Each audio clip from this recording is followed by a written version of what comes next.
Hello, this is Professor Congleton, and today I'm recording the final lecture in the spring semester of 2021's Moral Foundations of Capitalism course. And the point of this lecture is to provide kind of an overview, a way to kind of connect up all the pieces of the course that may not have been as obvious to you as it was to me as I was developing the narrative for the course, for the material. This overview does not provide anything new, right? Everything that I'm going to say in this lecture I've covered before, but it does provide it in a little different way, in a more tightly organized way, and so might help encourage you to to understand the perspective of the course. So the course, as you remember, started with an overview of a series of ethical theories. Part 1 provided an overview of several important theories of the good life and good society, all of which had implications for commerce and the role of commerce in a good life. Among the most complete of those theories were those of Aristotle. Happiness is the ultimate end, and happiness is most reliably achieved by acquiring moral and intellectual excellence. Moral excellence, in turn, requires the acquisition of virtuous dispositions. And these are acquired through practice by making decisions in a variety of choice settings that are virtuous in one way or another. He goes on to argue that virtue is a middle ground in most cases, middle between two extremes, both of which are not moral or not virtuous, not praiseworthy. And he basically argues that it takes much of a lifetime to develop these dispositions, this moral and intellectual excellence that in the end produces a life that's overall a happy and contented one. Adam Smith, writing 2,000 years later, develops a kind of psychological theory of moral sentiments. That is, he's interested in the question, where do moral reactions, assessments of particular choices as being moral or ethical or not, come from? And he argues that moral sentiments, moral assessments, are developed because individuals all have a desire to be praised by their friends and family and other members of their communities.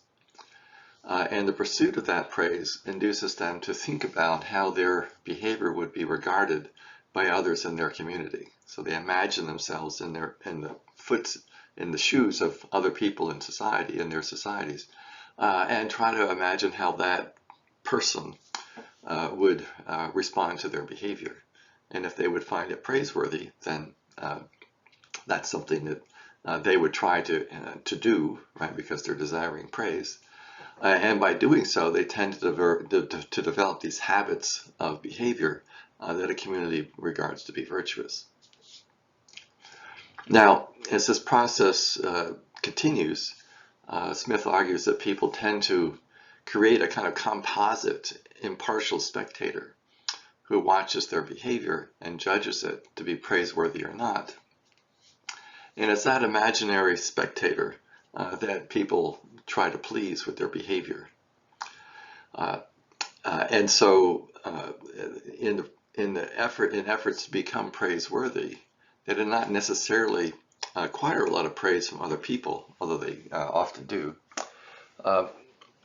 But they do gain the praise of the impartial spectator that they've created through their experience and their ability to imagine what it would be like to be a stranger observing their own particular behavior.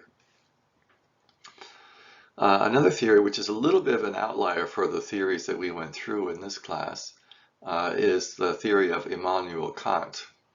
And his theory differs from most of the theories we've gone through because ethical conduct, in his view, is not consistent with self-interest. Whereas for Aristotle, Smith, and Bentham, as we'll see in a second, moral behavior is largely consistent with one's self-interest. And Aristotle and Smith would argue basically that it's completely compatible with self-interest, except there are occasional conflicts in the short run where you might pay a cost to engage in moral behavior. That cost in the short run is smaller than the benefits you get in the long run from your moral behavior, and so it's ultimately in your self-interest, even in those situations. Kant argues that a virtuous life is one based on duties rather than interests. So you have a duty to do X, Y, or Z, and those duties, true duties, are associated with universal laws. And he argues that a universal law can be determined by applying what he calls the categorical imperative, namely that a law or a rule of conduct is a candidate for universal law, cannot be rejected as a possible universal law. If you can imagine everyone undertaking that type of conduct simultaneously and plausibly argue that the results would be good or desirable in some sense. Now, he never really explains what good or desirable in some sense means. Obviously utilitarians would be happy to say, well, that means it has to increase aggregate utility. But that's not the point of view of Kant. I think he leaves that open partly on purpose so that a variety of ideas about that would be compatible with his theory. As a consequence, he argues that moral activity and markets are separate activities because markets are entirely about interest, whereas virtue is entirely about duty. And this is not to argue that markets are immoral. Indeed, he argues that markets are often praiseworthy and generate nice outcomes like world peace, or at least tend to support such outcomes as world peace. And also acknowledges that market competition can induce people to behave as if they were virtuous in many market situations, because that generates a reputation that's good for their business.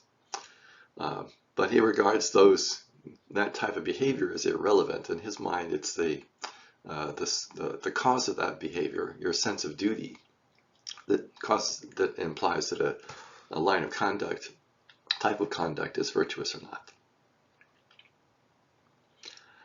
not. Bentham and the other utilitarians we reviewed argue that a good life is a happy life. So in this sense, they're very similar to Aristotle. However, Bentham in particular, but I think this is true at least through Mill, argues that happiness is something that individuals can figure out for themselves fairly easily, whereas Aristotle thinks or argued that lifetime happiness requires some advice, some teaching, and is not intuitively obvious to most people.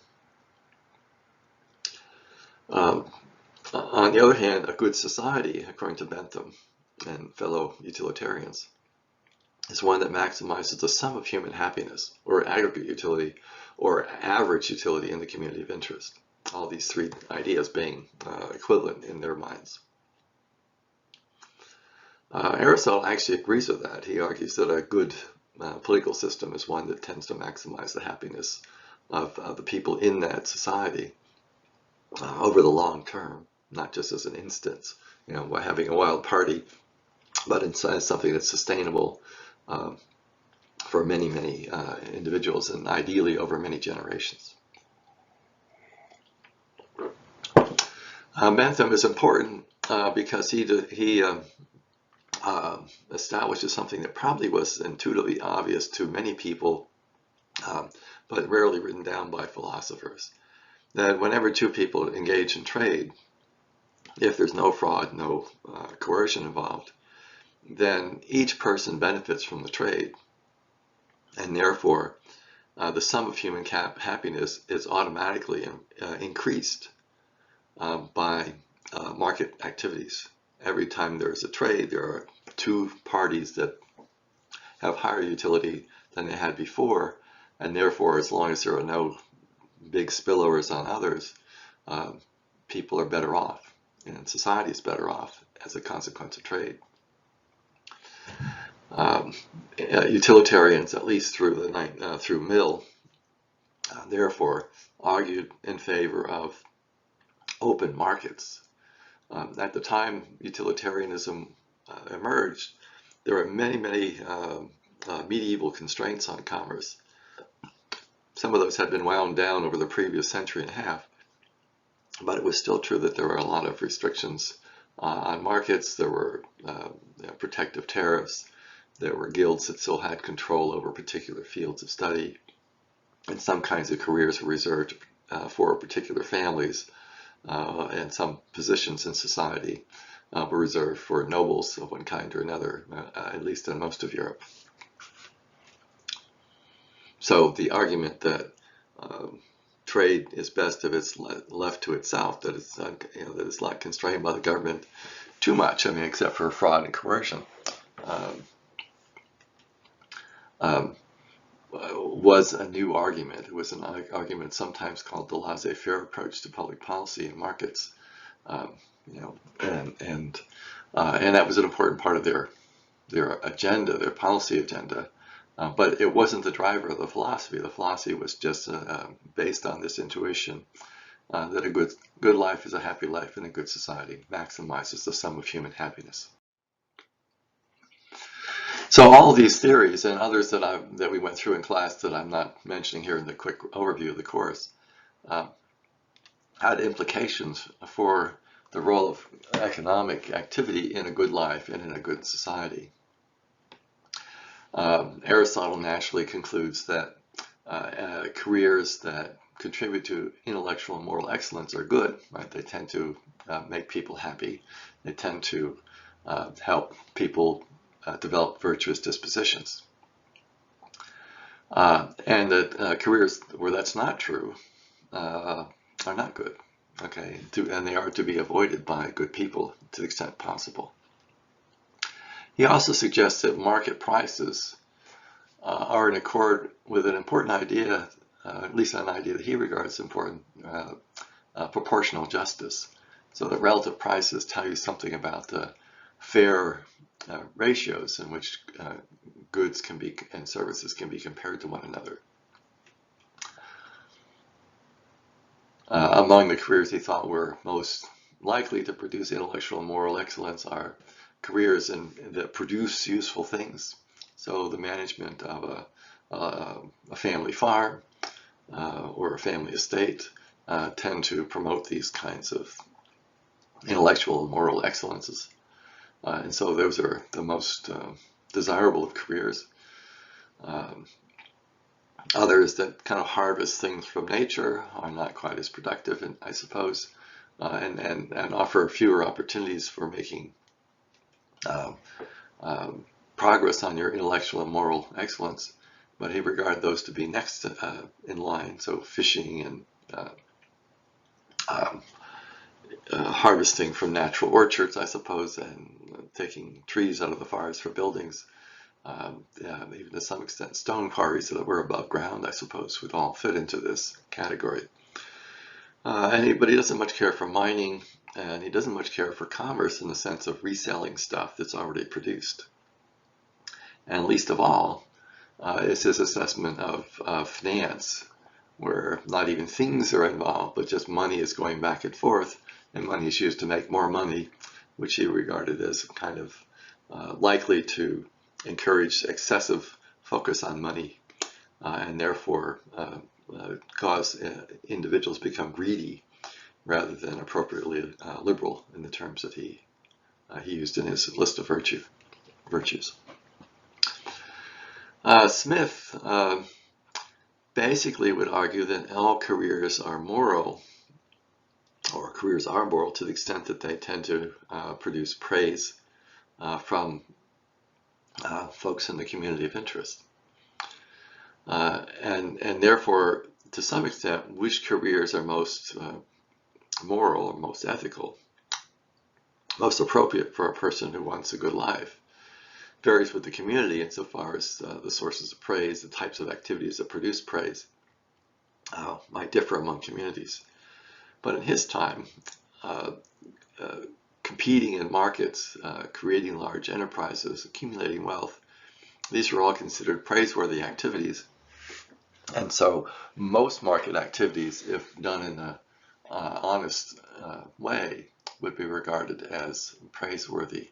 Indeed, he argues that in the Wealth of Nations, which is not concerned with virtue, but really with the operation of markets, he argues that markets are self-regulating sources of prosperity, and prosperity is obviously good and useful for a society. Kant, as we said, argues that commerce is morally irrelevant because it's motivated by interest rather than duty, although markets may be praiseworthy or advance praiseworthy ends. And I mentioned a couple of those, and I went through Kant a few minutes ago.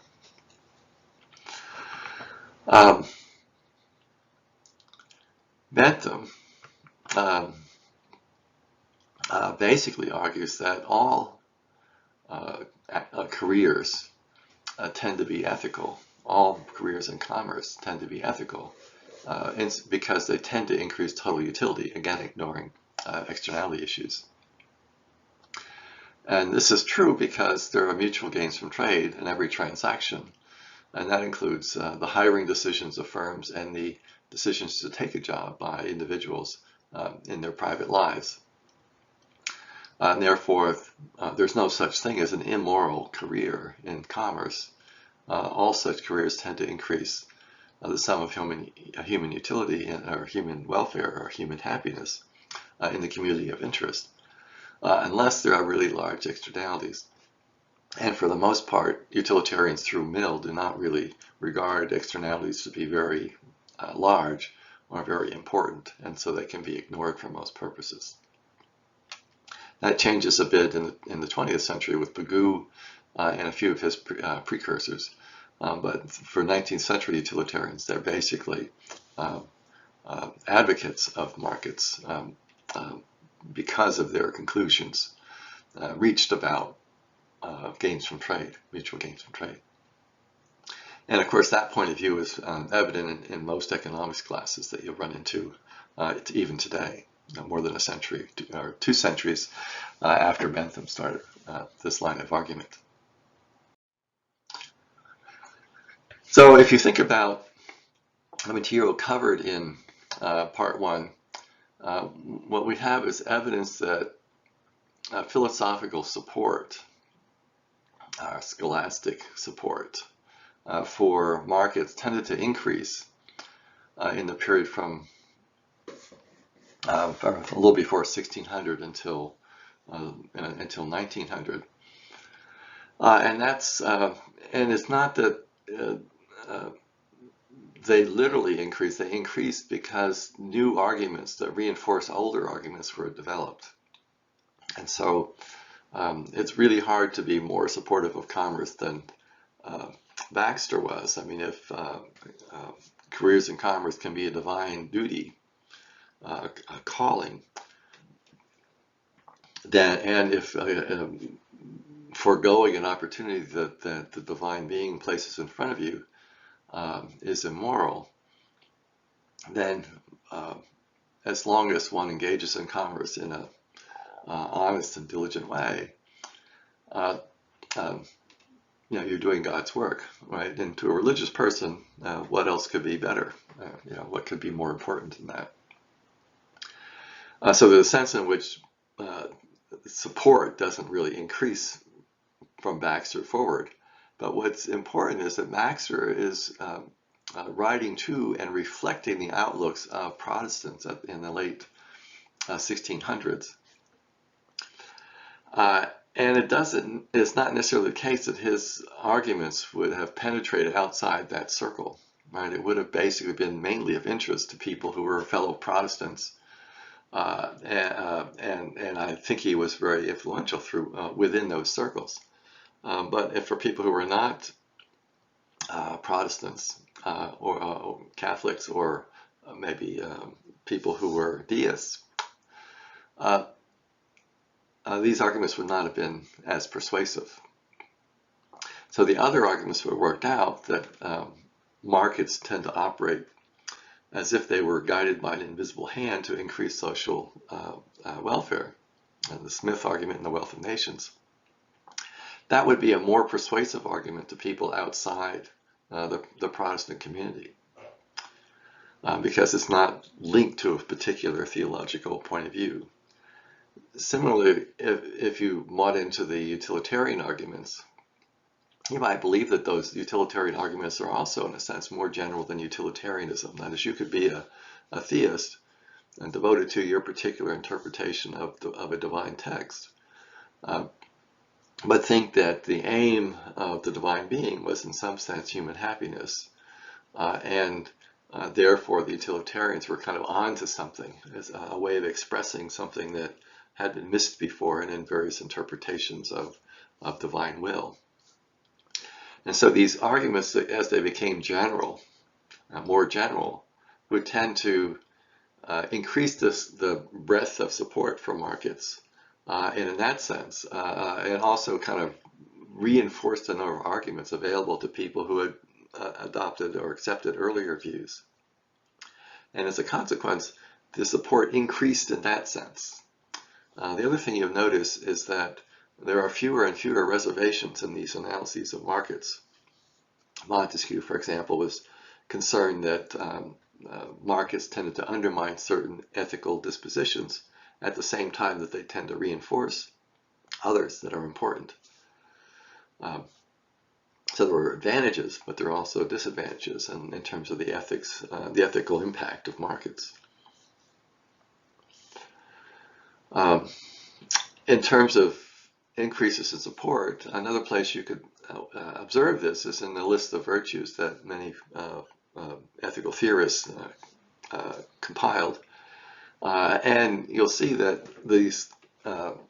industriousness and honesty became very common on those lists, and also prudence, and these ideas were, less rooted in the old theories that go back to Aristotle and to some religious adaptations of Aristotle's logic in Islam and Catholic circles that had taken place, in the period before the one we're looking at or focused on.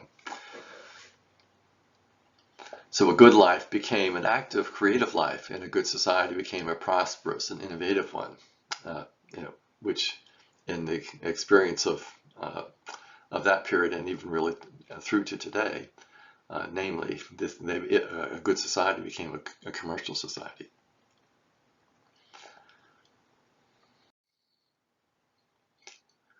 So part 2 of the course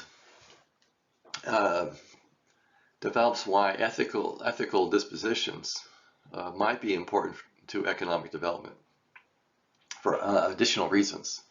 Right, so part 1 suggests that, well, if you want to be a good person and ideas about markets change, then you might be more or less inclined to engage in market activities according to what the local norms were about the role of markets in a good life and a good society.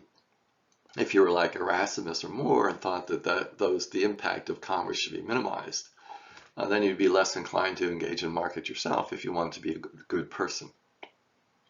On the other hand, if you thought that market activity should be maximized, which is roughly the conclusion reached by utilitarians right through Pigou and on into the present, then if you wanted to be a good person, you would engage. Right? You'd be fully willing to devote a huge amount of your life to commerce because it was a good thing. It not only advanced your narrow interests, but it also advanced your broader interests in a good society. So part 1 has implications that basically suggest that ethical dispositions might promote or discourage economic development according to the particular norms that were internalized in the communities that you're interested in. Part 2 says that, well, ethical ideas may have another impact on economic development.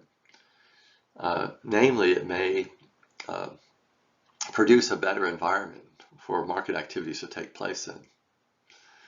And it can do so by solving a whole variety, hundreds and thousands of social dilemmas that every society confronts that tends to reduce growth, reduce the prosperity, reduce the peace and tranquility of a given community. So examples include the Hobbesian dilemma, conflict between individuals and groups of individuals, the Hardin dilemma, the commons problem, various free rider problems, public goods, team production, the ethical training of children, so on and so on. Markets, perhaps surprisingly, have their own dilemmas. That is to say that markets themselves face various dead ends and traps associated with the incentives faced by practical men and women who are trying to engage in commercial activities. These include trade itself. Not all gains from trade are automatically realized. We showed some equilibria where there are market settings where there are two equilibria, one a trading equilibrium and one a non-trading equilibrium. And as a consequence, some gains to trade would be unrealized, even in markets that had no fraud, no information problems, and no transactions costs, which is rather surprising to most economists. The problem of fraud makes trade even more difficult and tends to cause some whole types of markets to disappear because the only trades that would take place in those markets are fraudulent ones because the temptations associated with fraud are too great to be resisted by the merchants in the examples that we showed. Also, realizing the benefits of specialization and team production are far harder to do when there are trust problems, when there are free riding problems, when there are problems with fraud and people reneging on their contractual obligations. So all these dilemmas slow up and impede, really, economic development. And so as you solve these problems or ameliorate them one at a time, there's a tendency for markets to expand. And of course that will make the people in the society more comfortable, more materially comfortable. It will increase their range of opportunities, both as consumers and as producers, and tend to make life more attractive for people. Norms, internalized rules of conduct, are methods of evaluating conduct. They solve social dilemmas by actually changing the way that people think about choice settings. So a dilemma that emerges when people have only narrow interests may disappear when individuals have more complex or broader interests that they're pursuing. Although actually some of those norms can also create new dilemmas and worsen existing ones. The subset that improve situations by changing the way people behave in situations that would otherwise be social dilemmas, those have an evolutionary advantage. Right? Those rules create a more attractive society, a wealthier society, and that extra wealth provides the resources to weather random shocks that every society confronts through time as a result of political challenges from neighboring communities, bad weather, diseases, fires, and so forth. So there are all kinds of troubles that people have to deal with in a normal course of a community. And the larger the reserves are, the more likely it is that a community is going to weather such shocks. And if you solve more social dilemmas, if one community has solved more social dilemmas than another, it's likely to have larger reserves and larger populations, so more resources, more talent, more ideas to draw on to solve problems. Rules of conduct that solve social dilemmas have an evolutionary advantage over those that do not, and societies that manage to transmit those norms from one generation to the next also have evolutionary advantages over those that do not. So again, the focus on the book is not really on the role of moral in society, although it's an important sub-theme in the entire course. The main focus of the course is on the extent to which ethics provide the foundation under which, on top of which, I guess you'd say, markets emerge and flourish and become extensive and extremely efficient ways of producing both the necessities of life and many luxuries of life. And the solution to social dilemmas is one of the engines of social growth and of economic development. And as those dilemmas are resolved through ethical innovations of various kinds, societies are going to become wealthier, more attractive, and for most people, better places to live. However, if these social dilemmas are not solved, you might still have a reasonably attractive society because many other problems have been solved. But it's unlikely to be one that prospers in the sense that it grows, that the pie gets larger and larger through time. So one can have markets without much capital accumulation or innovation. Many products sold today, spices, grains, meat, wooden bowls, wooden handled tools, ceramic cups, plates, jugs, and gold jewelry, have been produced in more or less the same way for several thousand years. With innovation and capital accumulation, new possibilities emerge. Technology advances, and both new products and new production methods are adopted by commercial organizations, which reduces costs for many items and thus tends to increase the material level of material comfort in a given society. Ethical innovations such as changes in religious doctrine, some of which were associated with Protestantism, contract theories of society, as in Locke and Hobbes, which tend to kind of cement the idea of a contract as an instrument for improving social welfare, both in the large through the social contracts and in the small through contracts between buyers and sellers. And utilitarian characterizations of the good society tend to support both capital accumulation and innovation, insofar as those activities tend to increase the wealth and welfare of the average person in society. Thus, according to the theory worked out, the ethical theories reviewed in Part 1 should be associated with an acceleration of economic development in the West for reasons I mentioned a little while ago.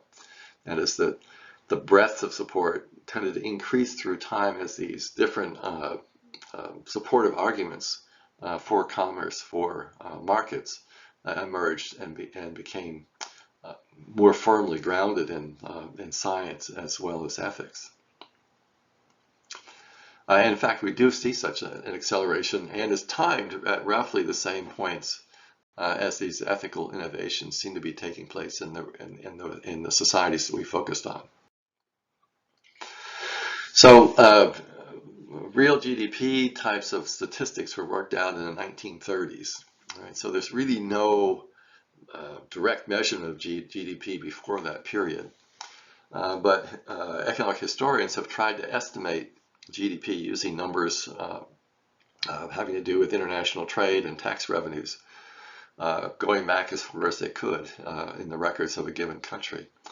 And the English record is the longest because evidently the Brits are fanatical record keepers. And also economic historians, there are more economic historians working in English than probably any other language. It could be that the Chinese, there are more Chinese economic historians, but I doubt it. And that's because economic history isn't of that interest, that big of an interest outside the West. So if you look at this orange line, that's the long-term track of real, as inflation adjusted, average income. So this gives you a sense of what the average person in society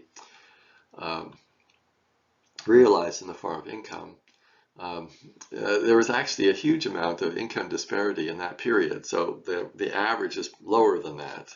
So this is being pulled up by the wealth of kings and nobles and aristocrats in those societies. But for purposes of our discussion, it's better to ignore that. Because probably it's just a fixed bias. Right? It's just a little bit higher, but the basic track is the same for the typical person as well as for for the average person. Notice that from about 1375 up until about 1700, there's essentially no change in average income in England. Right? It's just bumping along right here, just below the 2000 line. Okay, that's actually pretty remarkable, but that's consistent with the story we've been telling. That you might solve a problem, a social dilemma of some kind, and then get to another level. But solving a single social dilemma probably will not generate sustained growth unless it also increases tendencies to specialize, increases the accumulation of capital, and also tends to spur innovation in order to make the capital and people more productive, but also to bring new products to market, to satisfy interests that consumers probably never realized they had. Notice that about the time that Baxter is writing, which is this period, there's an acceleration of growth. And Baxter, although he himself was quite an influential Protestant theologian, is probably expressing views that were common among Protestant ministers in that time and many of their church members. Right? So the point of the philosophers is only partly to focus in on individual ideas, but also to use them as a kind of window into their societies. Because when they motivate their theories, they'll often draw on examples from day-to-day living, which their readers and listeners will regard to be obvious examples. And therefore, the fact that a particular person had a really nice way of synthesizing, putting things together that were in the air around him is important. It gave them some easy way of transmitting those ideas to the next generation. They're really meant to be, they're also indicators of kind of general trends and ideas in their communities. And those ideas, such as those of Baxter's, would tend to promote economic development because commerce became a calling, not something that undermined ethics, but something that was consistent, entirely consistent with divine duties. So that Baxter effect, if you want, or Protestant effect, would be true among within Protestant circles, but not necessarily extend to others. And you can see you get this uptick, and then there's still an upward trend here, right? So it flattens off a little bit. Okay, but basically there's an acceleration, right? You're getting some obvious increase in average income in this period where that was not true before. And then in the late 17th century, this is a period when Bentham is writing, when Smith's Wealth of Nations becomes widely known and understood. And individuals who were sympathetic to those ideas became commonplace, and in fact were already pretty commonplace. Again, you could think of Smith and Bentham as people who simply put ideas together that were already in the air in a more coherent and complete way than the average person could. but which still were basically compatible with the moral intuitions of their time. And you'll notice that it's right around that period that the great acceleration takes off, right? That instead of this level of acceleration, you've got another much higher one that continues right through till today, with some exceptions. Great depressions and so forth do occur, but this trend upward is remarkable. And it's really important to try to appreciate how much richer we are today, than we were 100 years ago. It's just, it's not a small difference. Even in this period, you can see that income rose from, let's say, that 2000 steady state up to around 1700. By 1850, which is around here, it was 6,000 and had tripled. Right, so that's 150 years is a long time for an individual, but notice that the previous 300 years it hadn't changed at all, right? And there it quadrupled in 150 years. So it's a huge increase over the previous growth rate, if there was any at all. And it continued to rise more. So by 1900, it had basically quadrupled. Notice that Poland, which is the other sequence I have here, which is further, to the east, and a Catholic country that was, to a significant degree, not part of the Western intellectual circles or religious circles. They basically continued on a path that looked a lot like Britain did in that stable 300 years. It's just flat,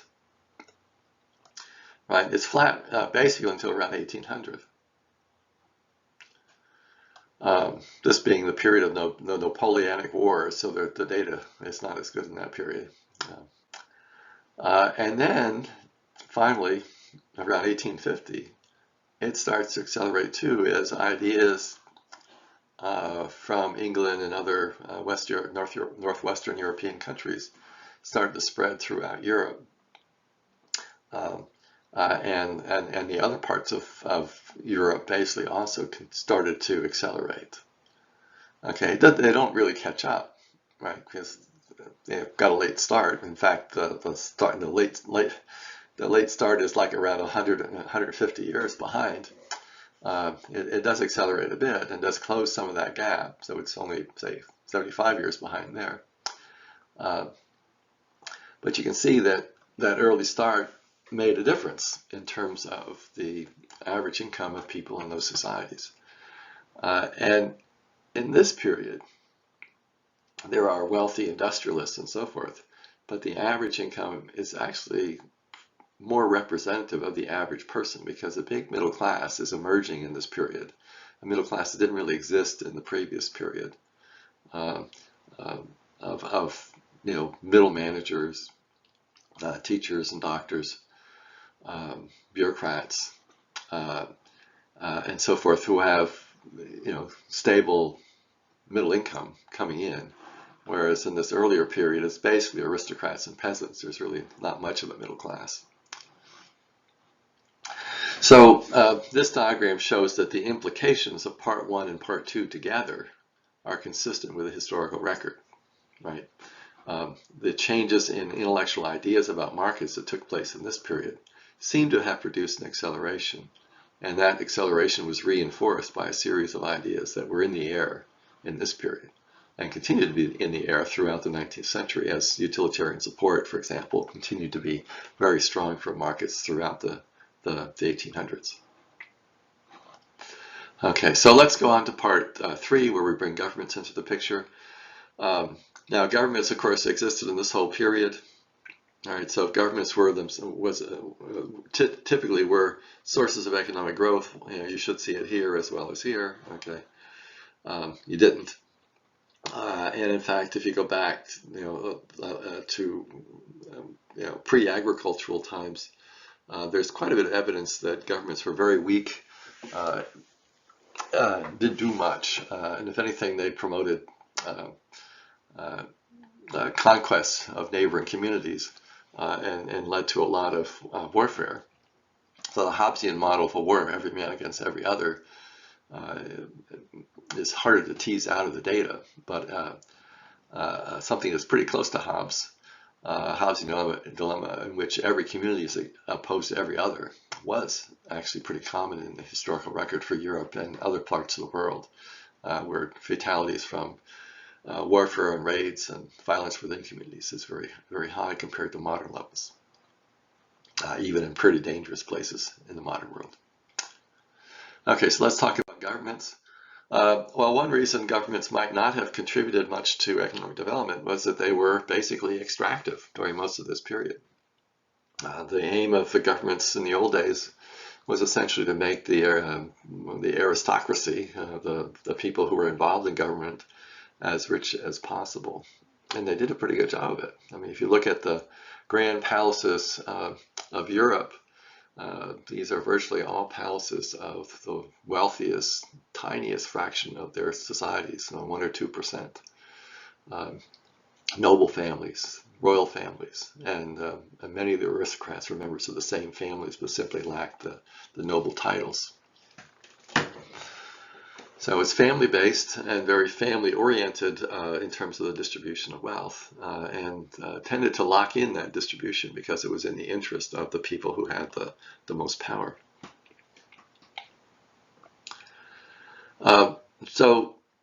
Why is that true? Well, it turns out that there are a lot of political dilemmas involved that have to be overcome to create a productive government.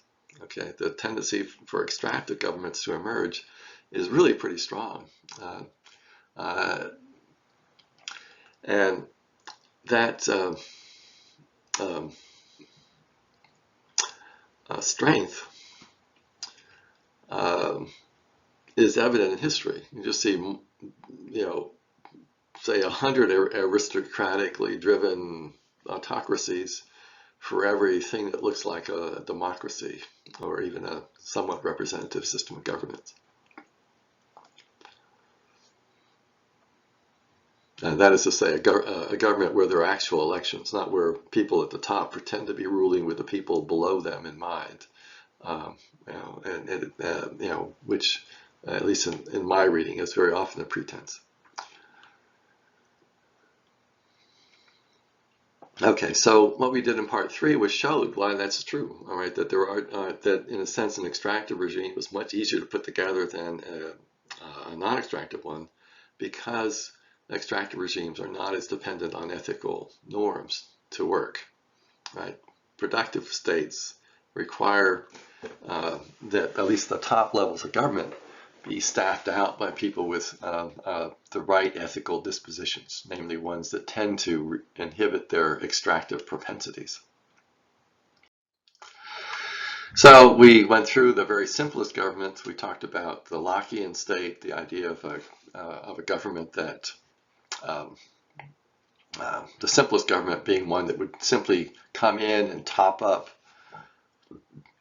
pre-existing customary law that was grounded in pre-existing normative dispositions within the community that were quite common. We noted that if you delegated law enforcing authority, it could be used to extort payments from honest people. It could lead to bribery from dishonest ones as those folks tried to escape from the law. And both those possibilities tended to be in the interest of practical law enforcers because they increased their wealth and power in the communities of interest. So even a government that was set up initially to be a productive one could wind up being an extractive one. And there are, of course, other governments set up, or at least teams set up, for the purposes of being extractive, and try to conquer their neighbors, take their property, enslave them, get tribute from them by threatening to destroy a village or kill everyone in the village and so forth. So the extractive temptations are there in societies as soon as wealth starts to emerge and be a sufficient source of revenue to make these raiding parties self-sufficient. And that typically tended to happen about the time settled agriculture emerged.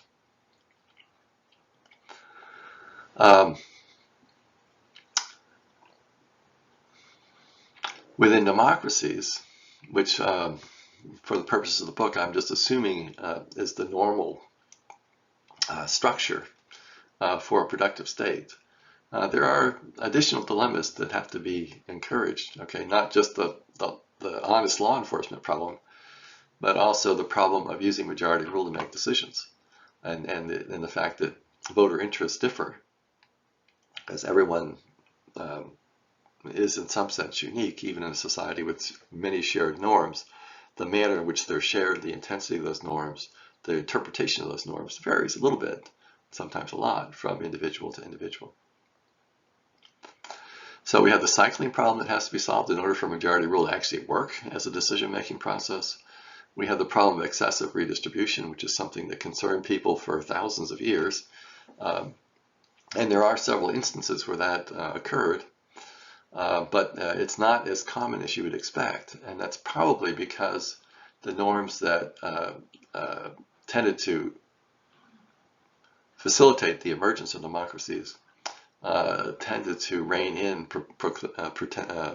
tendencies for excessive redistribution. That is, they tend to be societies in which property rights or sharing rights have normative support, and therefore, if you start to engage in redistribution of those sharing rights or property rights, that people react to those as that process as an immoral activity, and that tends to reduce that propensity to redistribute, as we saw in part 3 with the little section on the Meltzer and Richards models.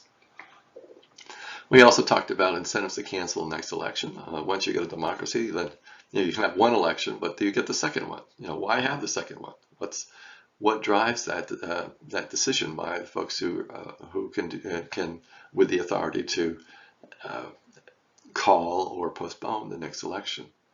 And it turns out that ethical dispositions play roles in solving all these problems associated with democracy.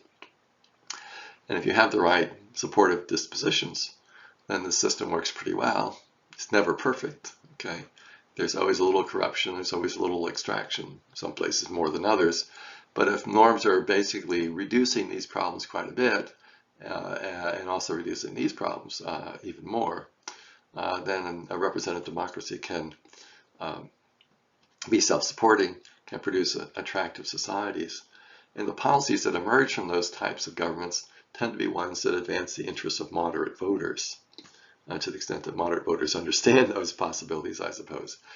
But it is certainly true that the center of gravity in public policy arguments in a well-functioning majoritarian-based government tend to be towards the middle. Something Aristotle, of course, would have liked, since he thought middle ground, middle outcomes tended to be more virtuous than ones at extremes. And these are probably also good for stable societies, in the sense that the moderate, middle ground type of outcomes tend to be ones that are understood, well known, whereas the extremes often, at least these days, tend to be kind of based on unobserved ideas about how a good society might function if you had the magic wand and everything worked the way you thought it would. Okay, so those are more speculative, more risky types of policies and societies to try to engineer. So in part 3, we basically were able to show again that we needed ethical dispositions for governments to be useful, to be part of the solution to achieving an attractive, sustainable, prosperous, innovative society. And that unless those ethical dispositions were sufficiently commonplace, that problems associated with extractive regimes would tend to be greater. There would be more risk of cycling, decision making would be less stable, there would be a larger chance of excessive redistribution that would cause the society to be poorer than it otherwise needed to be, and that the elections would tend not to be open and fair, and in fact the elections might even be canceled. I mentioned the case of independent Africa in the 1960s, where there was basically one open and fair election, and that was basically it for about 30 years. Well, if these conclusions are true, then it implies that if you could come up with a measure of the ethical dispositions of a society, that those measures should have something to tell you. They'll imply things about the types of policies that will be in place, the extent of economic development in those societies, and things of that nature, even if the governments are basically pretty similar in terms of their institutional design. And it turns out that there's evidence of this. Okay, here's a table of the poorest democracies in today's world and the richest democracies in today's world. And these are assembled from a database called Polity. And we're using the numbers on the Polity Index of 8, 9, and 10 to represent democratic states. These are states with competitive elections, top government officials like a president or prime minister, who are there, and they hold their high offices because of competitive elections. And they're constrained in various ways by constitutional designs. So in terms of their political institutions, the countries in this list and this list are very similar. Okay, the only difference is their income. Right? These are the richest dozen, this is the poorest dozen. I have two indicators of the culture, the norms internalized in those cultures. One is an index of trust. Do people find others in their community trustworthy or not? And that's the kind of indicator of the kind of norms that people have in that community and how strong those norms are. Right? The stronger the norms are, the more trustworthy people tend to be. At least if those norms include promise keeping and honesty as among them. This column is an index of corruption. And corruption tells you something about the extent to which governments and some other organizations are open to bribery, and shows evidence of favoritism associated with with these kind of outsider-insider kind of deals that take place in corrupt societies. So this would be societies that did not solve the corruption problem that we went through in the beginning of part 3. And this is just a kind of broader index of all norms in the society. So the higher these numbers are, the less corrupt a society is, and the more trusting or trustworthy people are in those societies. Okay, if you look at the columns over here compared to the columns over in the wealthier democracies, you notice that the trust columns are much higher for the wealthy countries than for the poorer countries. In fact, the two distributions don't overlap, right? And there's quite a separation even among the lowest level and the highest level. So the highest level over here compared to the lowest level over here, there's still quite a gap between those two numbers. And so culturally, these are quite different places, even though their political institutions are pretty similar. They've internalized different norms. Okay, and those norms may or may have far weaker support for, say, honesty and promise keeping, insofar as those are norms that tend to promote trust and also tend to mitigate corruption. Right, so there's far less corruption, far more trust in the wealthier countries.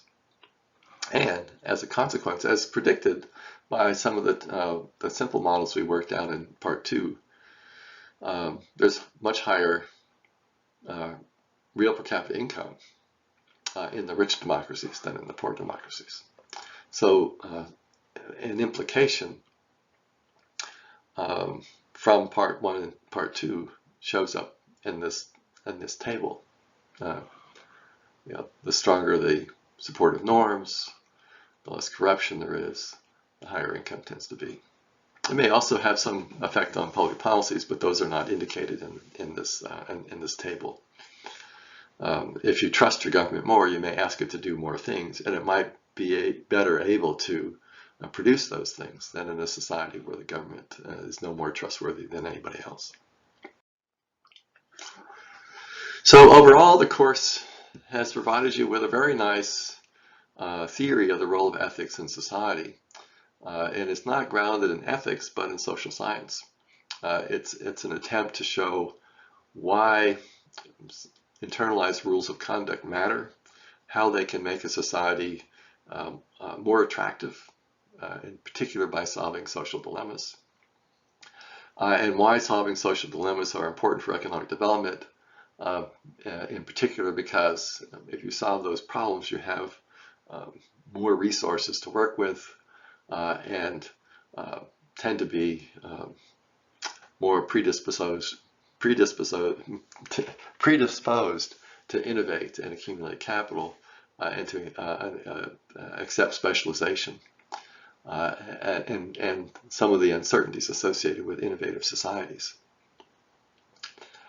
And together, this analysis implies that capitalism, that is, societies in which commerce is an extremely important activity, have moral foundations. There are particular rules of conduct that tend to make such societies more likely to occur.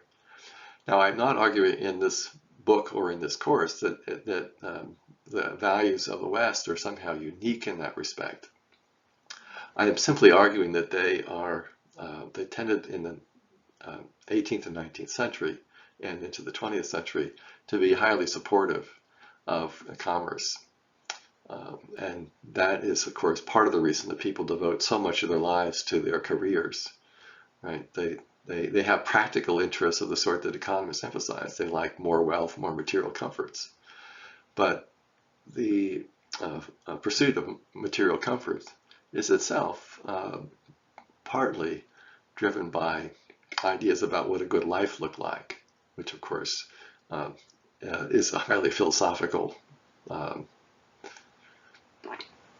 enterprise. And thus, it too has moral foundations. And what we showed was that ethical dispositions can contribute in many different ways to economic development, and that innovations in ethical ideas can therefore increase rates of economic development, or they can decrease them by reaching conclusions that are basically anti-market or anti-commerce, as was true of Erasmus and More, and where we started what you might call the modern period in our discussion of philosophical ideas. So a commercial society requires all these sorts of problems to be solved. It also benefits from supportive ethical dispositions such as a work ethic and promise-keeping norms. And it also requires public policies that do not discourage capital accumulation and innovation, at least not ones that are productive, which markets are quite good at sorting out. And so basically it means letting markets innovate without too much constraint by the government. The latter are largely determined by ethical dispositions of moderate voters in countries with democratic constitutions. Namely, it's their ideas about the nature of good life and good society that tend to drive policy. And it's those policies that certainly at the margin, and even maybe beyond the margin, determine the extent of commerce in a given society and whether or not a truly commercial society emerges or not. And with that, that concludes my overview of the course, some of the main themes that we worked through in the course, and how they all fit together and add up to a coherent vision of the way societies operate. Of course, it's an abstract theory for the most part, but it was able to connect up, as I've shown in this lecture, with some large-scale data that, in a way that's completely consistent with the theory worked out. And you can think about ethics and the extent to which they contribute to solving social dilemmas in your day-to-day life. Just think about the rules of thumb that you've internalized over your lifetime, and how many, not all, but many, do actually reduce social dilemmas that would otherwise be problematic for you and for your community. Okay, so as a footnote on this lecture is normally delivered on the very last day of class. I decided to record this before the midterm exam, the second exam, pardon me, so that you could take a look at it if you wanted to. I thought that it might help people put ideas together in their head for the purposes of the second exam. None of the material on this lecture will be on the second exam.